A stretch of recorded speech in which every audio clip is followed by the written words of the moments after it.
Fala rapaziada, sejam bem-vindos a mais um vídeo aqui no Primeira Fila. Eu sou o Kevin Nicolas e hoje é dia de Primeira Fila Análise. Falaremos então do GP da Espanha de 2022 que aconteceu nesse final de semana, que foi uma baita corrida, uma corrida muito legal de se assistir. O que é bem estranho, né, quando a gente tá falando do circuito de Barcelona, aquela pista travada, chata, de poucas ultrapassagens, que não tem corrida boa. Mas enfim, vamos analisar essa corrida, vamos analisar o fim de semana, os incidentes que tiveram nela e por fim, daremos as notas, né? Que eu sei que vocês gostam, eu sei que vocês gostam das notas. Então, sem mais enrolações, bora pro vídeo.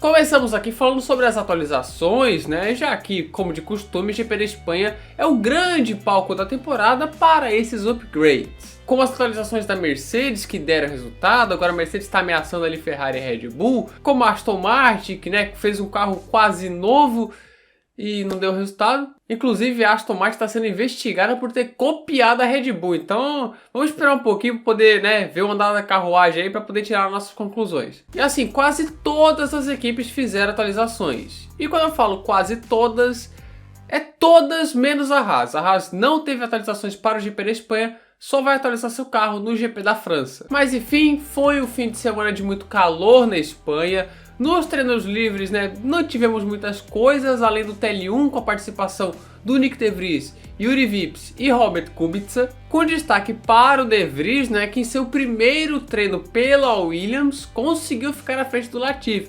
Apesar de que, óbvio, ele é mais talentoso que o Latifi, mas é o primeiro treino livre dele pela Williams, então é um bom resultado. No quali nós tivemos o choque, né, que foi o Fernando Alonso ficando fora ainda do Q1, né, ele foi atrapalhado ali na última ida para a pista e aí aproveitou e trocou a unidade de potência. E a pole ficou com o Charles Leclerc em uma volta espetacular, colocou 3 décimos para o segundo colocado, que foi Max Verstappen. Depois vieram Sainz e Russell, inclusive destaque para a Mercedes, né, que agora tá ali incomodando Ferrari e Red Bull, o carro evoluiu, então vamos ver nas próximas corridas como é que vai ser a Mercedes. E outro destaque também foi a Haas. A Haas colocou seus 2 carros no Q3, baita resultado. Então, fomos para a corrida, as 5 luzes vermelhas se apagavam e começava o GP da Espanha de 2022. O Sainz largou muito mal, o Leclerc manteve a ponta e o Russell largou bem, pulando para terceiro. Então, chegamos aqui no primeiro incidente que vamos analisar, que foi o toque entre Hamilton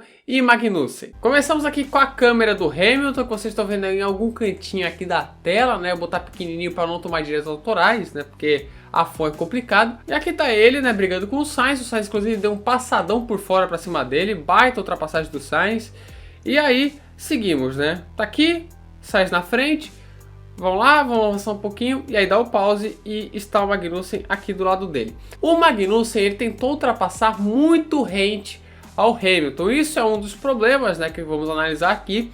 Né? Aqui tá o Hamilton. Pode ver que o Hamilton não sai muito da zebra, cara. Olha aqui, ó. Ó, ele se mantém sempre muito próximo ali, ele dá uma idazinha para a esquerda e nessa idazinha leve para a esquerda acaba tocando no Magnussen. E como eu disse, o Magnussen tentou ultrapassar o Hamilton muito rente ao piloto inglês, cara, e nisso qualquer movimentinho do Hamilton poderia ser perigoso ali para um toque. E agora vamos para a câmera do Magnussen. Tá aqui a câmera do Magnussen, então ele chega ali, ó, vai por fora e como eu disse, muito rente, olha quanto de espaço que tem do lado esquerdo do Magnussen, só que obviamente ele não vai por ali, tá ligado? Ele tem que ir mais rente, ele tem que ter uma trajetória. Se ele for muito por fora, ele não vai ter trajetória nenhuma, vai ficar sem aderência, vai perder muito tempo, capaz até de perder posição. Então ele tentou fazer muito rente, só que nisso aí o Hamilton faz um leve movimento para a esquerda.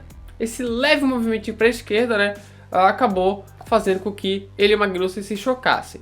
E eu acho que é incidente de corrida, porque assim, o Magnussen tinha espaço para ir mais para a esquerda, né?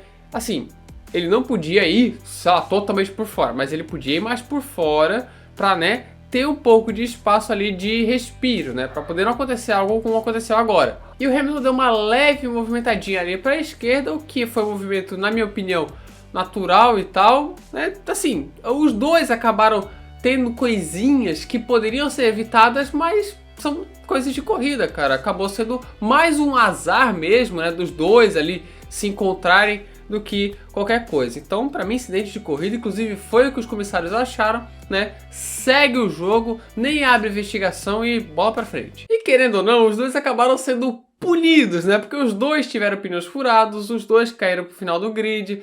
Não foi uma decisão dos comissários, mas foi uma punição da batida, né? Vamos dizer assim. Mas então seguimos com a corrida e aí tivemos duas escapadas em sequência. A primeira foi do Carlos Sainz, ele perdeu o controle ali na curva 4, uma rodada bem estranha inclusive, e aí perdeu várias posições. E logo depois o Verstappen na mesma curva, da mesma forma também, né? Rodou e acabou indo na brita. Só que ele conseguiu segurar melhor o carro e não perdeu tanto tempo, apesar de ter perdido as posições para o Russell e para o Pérez. Depois o Pérez deixou o Verstappen passar para poder atacar o Russell, o que é normal, o cara ele é o primeiro piloto, ele tinha na teoria mais gás para poder atacar o Russell, porém o DRS do Vespa estava bipolar, uma hora abria e outra hora não abria. E a Mercedes conseguiu marcar com êxito, né, o undercut do Verstappen. O Verstappen ia parar antes para tentar ganhar a posição do Russell, só que a Mercedes parou no mesmo momento. Os dois pararam juntos e aí as posições se mantiveram. O Leclerc lá na frente estava tranquilaço, a diferença estava em mais de 10 segundos, não tinha ameaça alguma, e o Pérez estava em segundo ali, né, seguindo na pista para uma estratégia de duas paradas. E então veio o show defensivo de George Russell se segurando como pôde contra o Verstappen. O Russell sempre muito limpo, dava o lado de fora para o Verstappen tentava lá, não conseguia, porque para ultrapassar ali naquela curva 1, tinha que ser por dentro ou com muita ação por fora. O Verstappen não estava com tanta ação assim para poder conseguir fazer uma ultrapassagem por fora. E aí tivemos um momento, como eu falei, tinha que ultrapassar por dentro. O Verstappen foi por dentro, só que o Russell de forma espetacular conseguiu se segurar por fora. Essa manobra do Russell foi sensacional, o momento ali, o grande momento da briga entre os dois. E principalmente foi tudo limpo, cara, uma batalha muito da hora de se ver.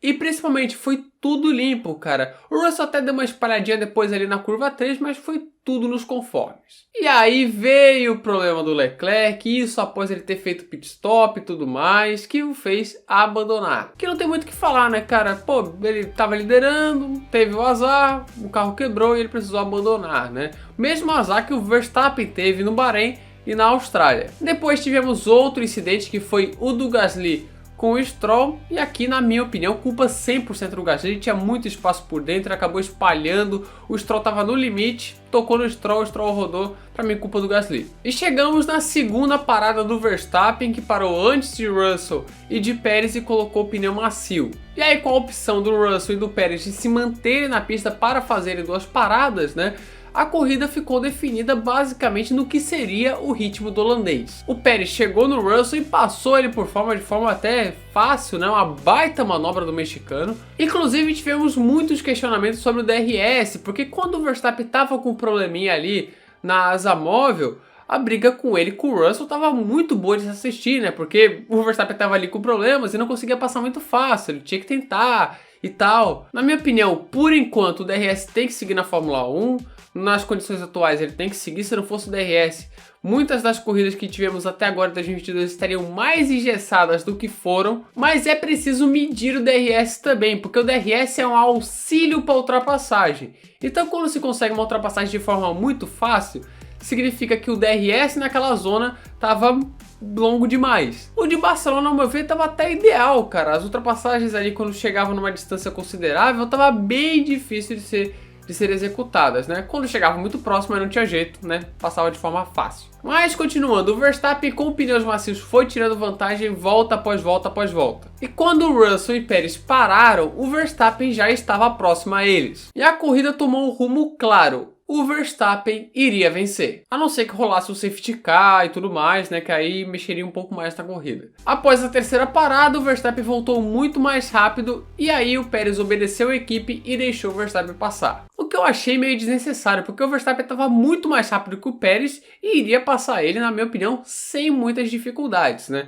Acabaram ali fazendo uma decisão que, na minha opinião, foi desnecessária, acabou só, né, deixando o Pérez um pouco puto. Mas enfim, foi isso e Verstappen era o líder. A partir daí a corrida ficou um pouco mais morna e lá pro final o Sainz e o Hamilton passaram o Bottas, onde depois o Hamilton viria a passar o espanhol. Uma baita corrida de recuperação, diga-se de passagem, do Hamilton. Mas o Hamilton teve problemas, precisou tirar o pé para poder resfriar o carro e tudo mais, né? e aí o Sainz o repassou. Mas lá na frente, Verstappen venceu e virou líder do campeonato, com Pérez em segundo, completando a dobradinha da Red Bull, e Russell em terceiro. O campeonato está agora com Verstappen na liderança, 6 pontos à frente de Charles Leclerc.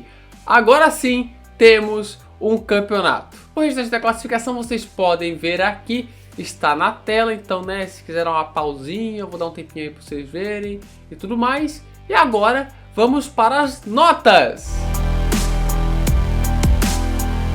Começando aqui com o Max Verstappen, 9,5. Fiquei na dúvida ali entre o 9 ou 9,5, porque teve aquele errinho dele no começo da corrida. Se não fosse aquele erro, ele teria feito uma corrida bem mais tranquila, muito mais fácil e tudo mais. Mas depois daquele erro, ele se recuperou de forma muito boa. Não passou o Russell? Não passou o Russell, mas conseguiu na pista com a estratégia e tudo mais fazer uma excelente corrida e terminou vencedor. Para o Pérez, nota 9, um pouco mais baixa ali do que o Max Verstappen, mas a corrida do Pérez foi muito boa.